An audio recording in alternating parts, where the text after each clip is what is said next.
decent day of racing yesterday, right, Keith? Right off the bat, Miss Harriet, of course, and in the Wide country. there. Thank you, Yeah. wide country, Okay. and then of course Speediness in the Miracle Wood. Yeah, both very good performances, both on the front end. Took a little bit of pressure.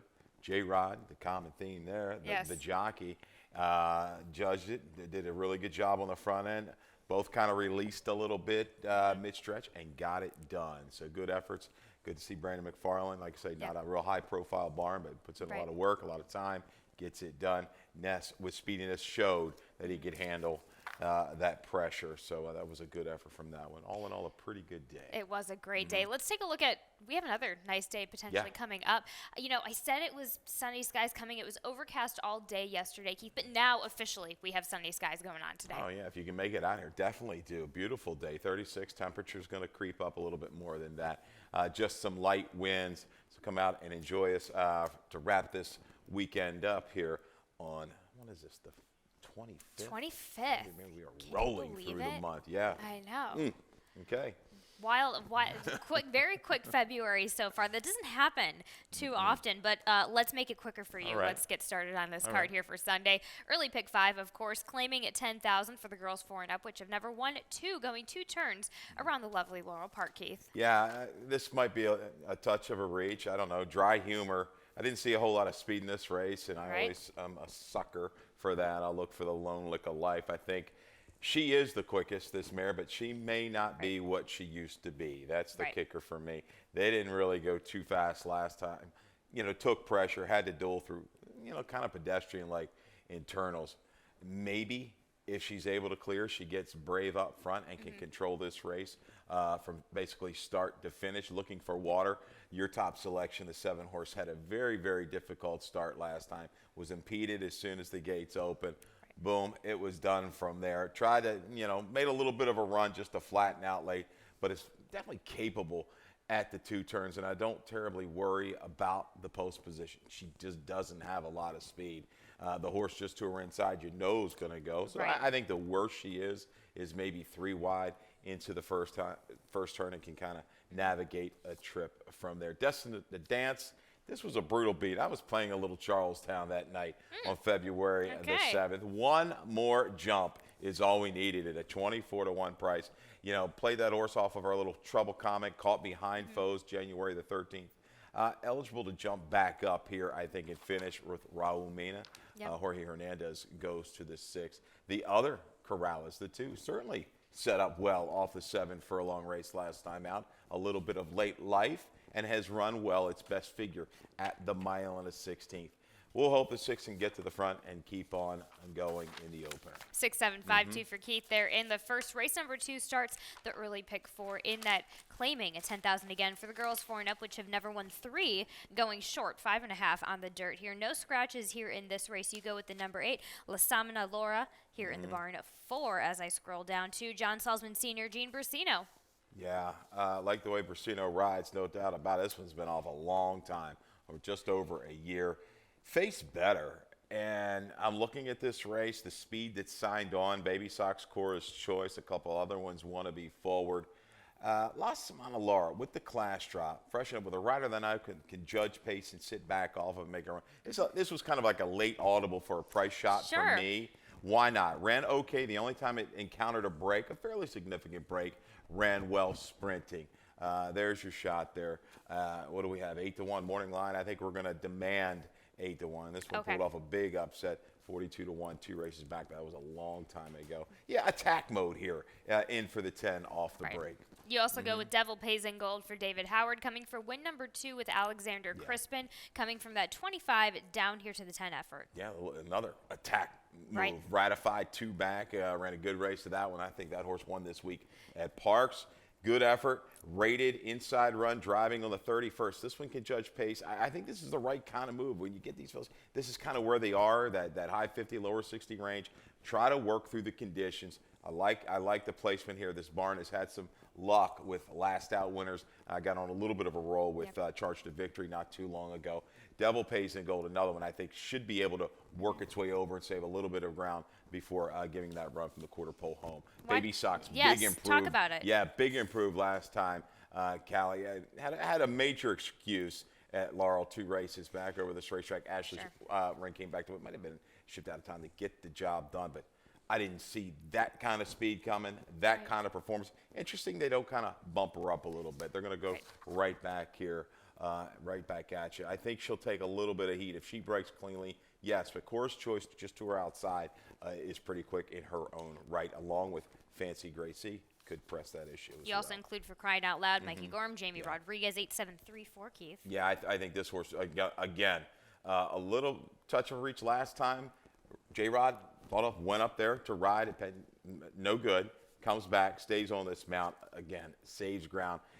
She's going to have to move up a little bit. But the barn is now back on. So it wouldn't surprise me at all if she makes a run into this. Race number 3 is a maiden claiming 20,000, going 5.5 on the dirt for the straight 3-year-old. Scratching the 6th Galactic Glory. Keith, you go with I Had Enough as your top selection. Let's go ahead and take a look at that effort. Jerry Robb, Xavier Perez, February 4th. Yeah, off of a break from June at Delaware. I'd have a maiden special weight. Took plenty of play, 3-1. But I tell you, this is an interesting race. A horse she was up early, or he was up early, about 3 wide, and all of a sudden just kind of lost interest at the 3/8 pole. Dropped back, then makes another run, works up, gets kind of hemmed in there. It does. Coming near the 16th pole. And they went pretty quick and contested early. Switches leads late and kicks on well. I think second off of a break, second Lasix, I'm going to disregard that little stat that I saw there, negative stat second off the break, but this one piqued my interest. If we can show that one more time, thank you very much. Second time in Lasix with the 3-year-olds the last couple of years, pretty good. 26% with an ROI of 236. I think this one, if it comes out cleanly, we'll get a good stalking trip. Maybe not quite as quick as a couple of these others. You've got a 4.5er coming in. Horse that ran at Charlestown, 4.5, showed that sharp speed. Landslide is home, who was in that race, speed. Stalking Pounce, I Had Enough. The horse to beat, though, is the 2 Buck and Dreamer. For sure, fair enough, absolutely. Buck and Dreamer, of course, with Hugh McMahon, Angel Cruz.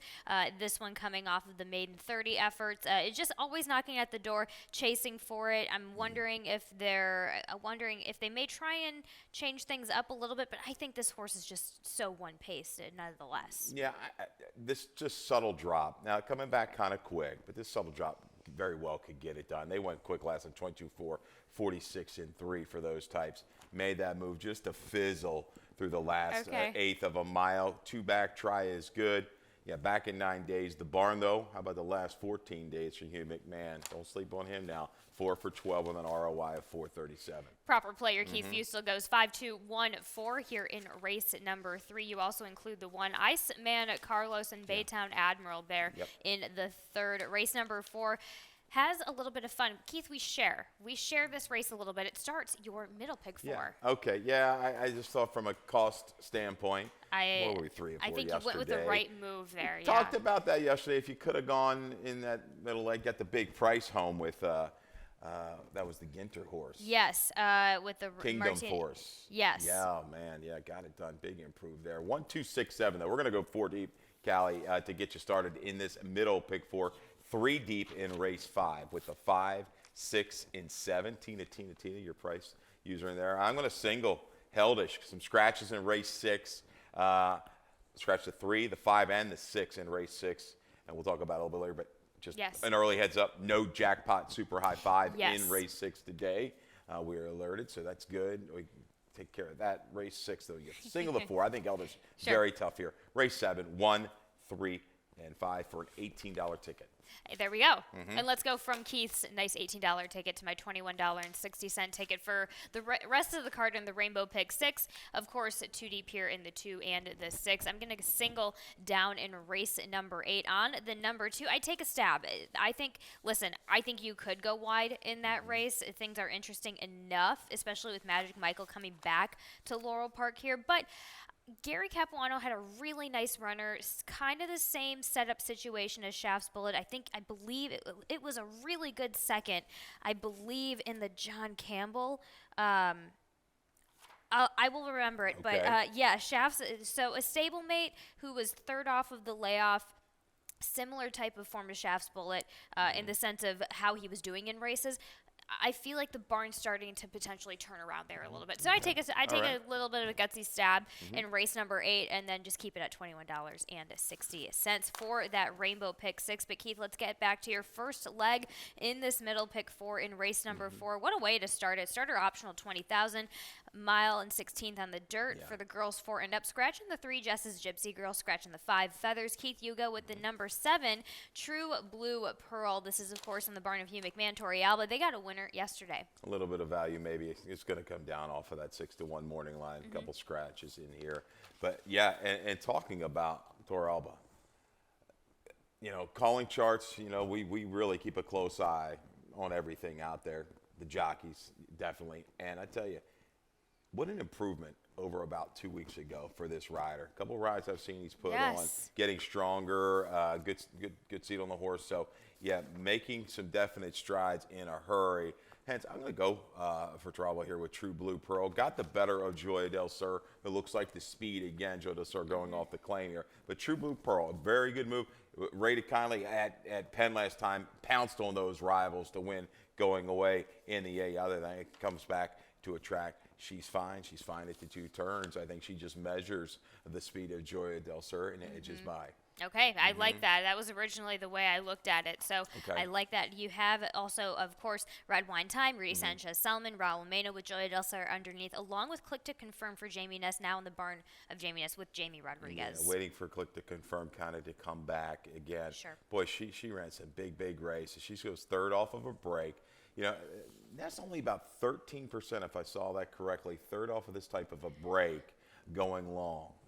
Okay. So, I'm waiting for her to kind of get back. She's going to need, I believe, the 6 and the 7 to hook up and get into an extended battle, maybe around that 2nd turn. Red Wine Time, her issue is the gate, getting out of the gate. She breaks very, very slow. She needs some help in front. But despite that, she still makes a big enough run that could factor in here in race 4. Could make things interesting. 7-2-6-1 there for the start of Keith's middle pick 4 and the rainbow pick 6. Race number 5 starts the late pick 5 there in that claiming 20,000 for the straight 3-year-old fillies going 5.5 on the dirt. Scratching the 2, Christina Chrysalis. You and I both go with Tina, Carlos Mencia, Tori Alba here again today. Looking for your price here. Yeah, Keith. I like it. You've got a little value shot here. Tina. I have to try sometimes, Keith. These races and these fillies, they kind of go between 12.5 and 30. Sometimes, we're at 20 today. There's just not a whole lot of difference. I think it's a step sideways. Right. New barn might change things up a little bit. Not saying, we know obviously capable. Right. Mencia barn capable. And off a small sample, moving up. 505 ROI off the claim the last couple years on the main track. Some speed definitely is in here. Wait for tomorrow. Famous Fillets. True Sunshine, I think, will be close. Tina did all the chasing last time. Let's go ahead and rate a little bit and try to move into that. I think True Sunshine definitely is the horse to beat first off the claim for Ferry. Good effort against Neolithic at 7/8 of a mile, tucked up behind that speed. Kept on, was on the best part of the track, but right back here for 20. And that was a key race as well. As 4th place finisher Lisa's Palace came back and beat a few of these. In fact, we have a look-see, we can have a little look-see at that horse that we've been touching on as True Sunshine for Anthony Ferrier in that replay, please, with Arnaldo Bocachica now in the saddle here. Okay, there we go. There we go. And a little bit of a snowstorm there, a little squall. What do we have there? But, there's Neolithica on the 14th. She was in very good form right here, just under firm rating, getting it done on the front end. True Sunshine, I think the inside part benefit maybe held her up a little bit more at the 7/8. She might be even better, I think, at 5.5 to 6. And that's what you're going to get today with second lay, 6 and Ferrier. She gives effort to the wire. There's Mama's Lena to her outside. So, hey, True Sunshine, I don't know if she'll straight up go. She just might measure a couple to the inside. But she definitely, against this group, she could separate mid-turn. Tina, our price play can't let her get too far away. There we have it. Keith Fustel goes 5-6-7-3 there in race number 5. And we'll be right back after this commercial break for the rest of Sunday's card. And they're off.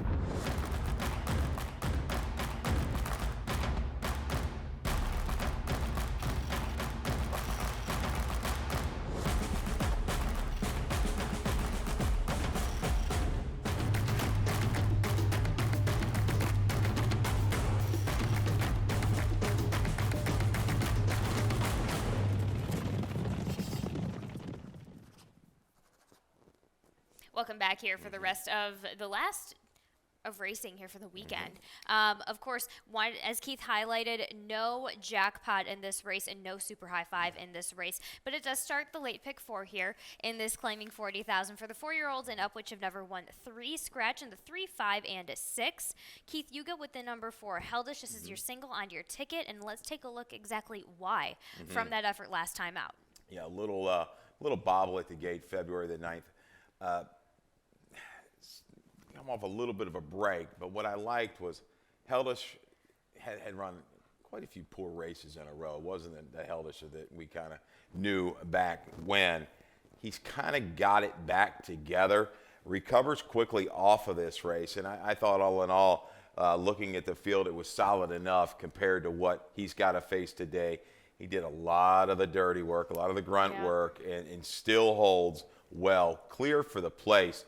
Hemp just benefited, and Hemp's run some big numbers in the past as well. So Heldish, looking at that, a cleaner break. Well, now we got a scratch of Tiz No Clown, take out the 3, 5, and 6, some of the speed in here. First time Kieran at this level, around this level, first off the claim. We know he's deadly. So right to the front with Heldish, with Barbosa with a good break, and that's it on the front end. There we go. Swifty Devil. Possibly on the front end. We'll see how that goes. But you have to include a Mikey Gorman, Raul Mena combination with the way this weekend has been going. Yeah, exit's a fast race. Take a hint. That's the Gary Capuano runner that's been running well. Finished in front of Heldish a couple races back. He's got that churning kind of move. I think with a little bit of the speed scratched out, he's going to have to run a top. But he works here, no doubt about it. I think he's a definite trier to give that chase and keep grinding kind of a run behind Heldish in here. So 4, 2, 7, 9 that away. I'm going to let you talk about it. This is a real interesting horse in for the tag off the break. 2 for 2 sprinting on the main track. That's that away for Phil Capuano. Phil Capuano, right? Yep. Let me just get there hot second. Just coming off of a decent layoff. Really, other than the breed, I kind of just did a little deep dive into the breeding siblings. Dendrobia and Misty on point were a bit better second off of the layoff. So this is a horse that you may want to look at for the next race. Okay. However, I think this one as an individual could be a little bit different. I think with Dendrobia, some of the races that she was campaigned in, I put that into a little bit of a factor as well. I think this is a good spot for the comeback here today. Was entered up. That was before she got the break. So really, with the way this filly gelding has been able to just kind of finagle through traffic, you go from the 6 furlongs, we stay there. So to me, outside's going to help. I think. Here's the thing, Phil Capuano, he's been just okay lately. 14% first after the layoff as of lately. So 6 for 43. Right? 2 seconds, but 9 thirds. So you don't want, this is a big enough field, you don't want to be leaving this one off of your ticket. So I say, I also do a little bit of comparison of that first time start and first off of the layoff. Got good results, pretty much consistent throughout. So the only time we've seen this one kind of flunder it is that effort stretching out for the first time while taking an inside rail. I think wanted no part of being on the inside. Definitely proven, likes to sprint. You've got Forest Boys. There's a lot to like there. My biggest concern is tag, right? In for the tag. Sure. You've got that extra condition still laying out there, the state bred. If I'm not, unless there's something I'm missing here. But that would be my biggest issue. I just think Heldish goes to the front and says, see you later. Fair enough, definitely. Okay, there we go. 4, 2, 7, 9. They're in race number 6. Race number 7 is in. Sorry, I got to get back through my notes. Allowance optional 62.5, going a mile and an eighth on the dirt here. No show wagering or superfecta wagering, by the way, in race number 7 with 2 scratches and the perfectly wicked Bootsie's Merlot. We get down to a 4-horse field. So we both go with the inside horse. Battling time for Brittany and Sheldon Russell. Interesting. Yeah, I mean, I just think she's got to make one more jump we're off a little bit of a break. We're first-time Lasix. I had a little stat here, BTR, 6 or 15, 40%. Okay. First Lasix off of winners last out. You're going to get that. Was able to beat Go Sherry Go. And what I liked is kind of made that middle move and stayed on after the middle move in that race. Looking at the family, distance there. Yes. Call me plucky. The half, I think, was capable of a mile and 3/8. I'll be on the grass. So this might even take to the grass later. Just the staying power and a little bit more value because I'm a cutie pie now. It's going to be an extremely short price. She's run against the better horses when you break it all down. She's probably the quickest early. Yes. I don't know if Go Sherry goes. I don't think she's going to let that one get too far away. Okay. So that one was poised, I think, off the 6 for a long race to go back out to a route. Yep. She's won at a mile and 1/8. It wasn't super fast, but it was a heavier track. I think these two will get tangled up around the final turn and let Battling Time grind it out late to maybe edge on by at a little bit better price. 1, 3, 5, and 4 in the 70. Unfortunately, we got those couple scratches. Perfectly Wicked ran yesterday. Fair enough, absolutely. Race number 8 is an allowance optional 55, going a 1-turn mile on the dirt. Scratch the 1A Irish exit. Scratch the 6 Kirtland's Malibu. Keith, you have the number 8 on top, and let's go ahead and take a look at American d'Oro. Of course, the quirky horse that we love. 2-back effort, this 1-turn mile. Yeah, this is going back a little bit. June, he had a little steady at the break. Has had a couple issues, just kind of falling, especially the last 3, falling way far back.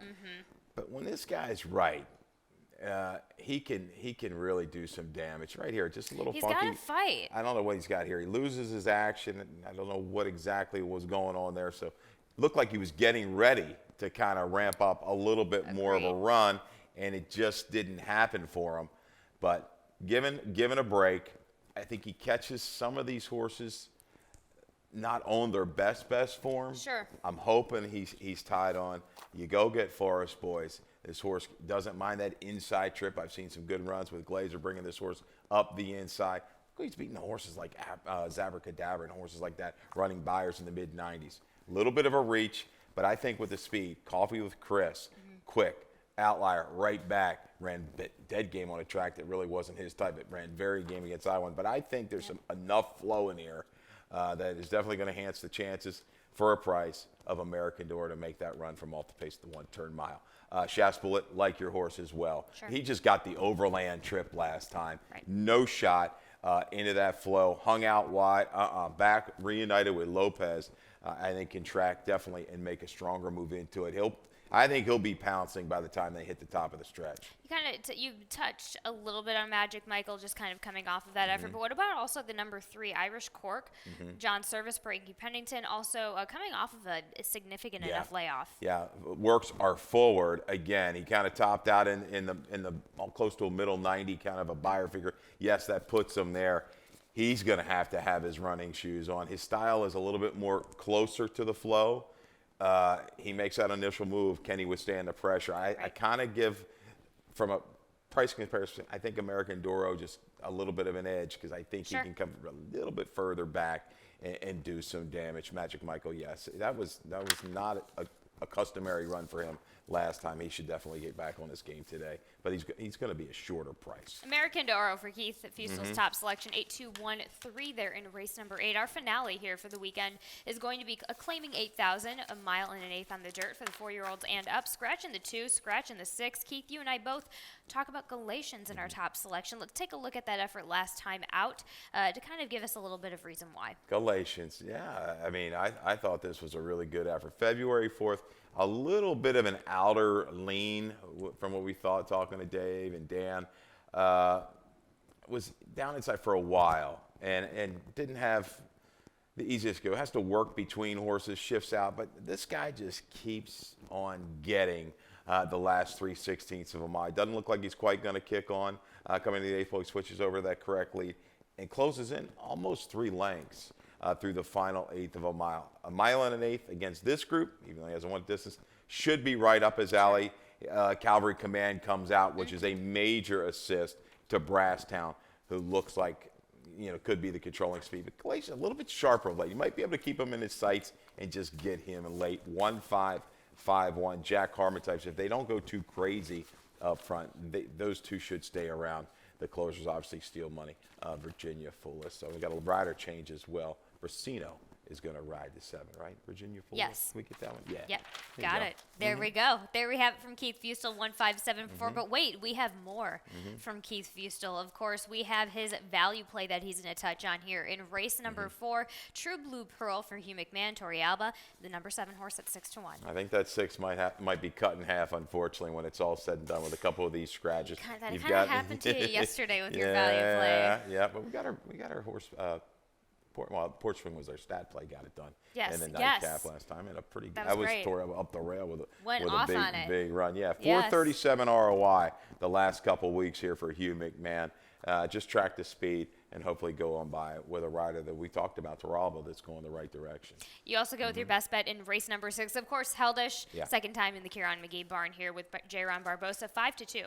Yeah, just much sharper. A little trouble at the gate, but he's back kind of on form. Kieran might have got him right at the right time. I think he catches the right kind of feel, too. He's quick enough, sharp enough now with Barbosa. He'll go today, given a good break, and I think he can control things up front. There we have it. We thank you guys so much for joining us throughout this weekend. We're going to hit it up, though, to Dave Rodman, D. Rodman, up there in the stands to give you some more changes and scratches here to wrap up this weekend. As we call him, the Rod Dog. Rod Big Dog. Dog. Good luck, everybody.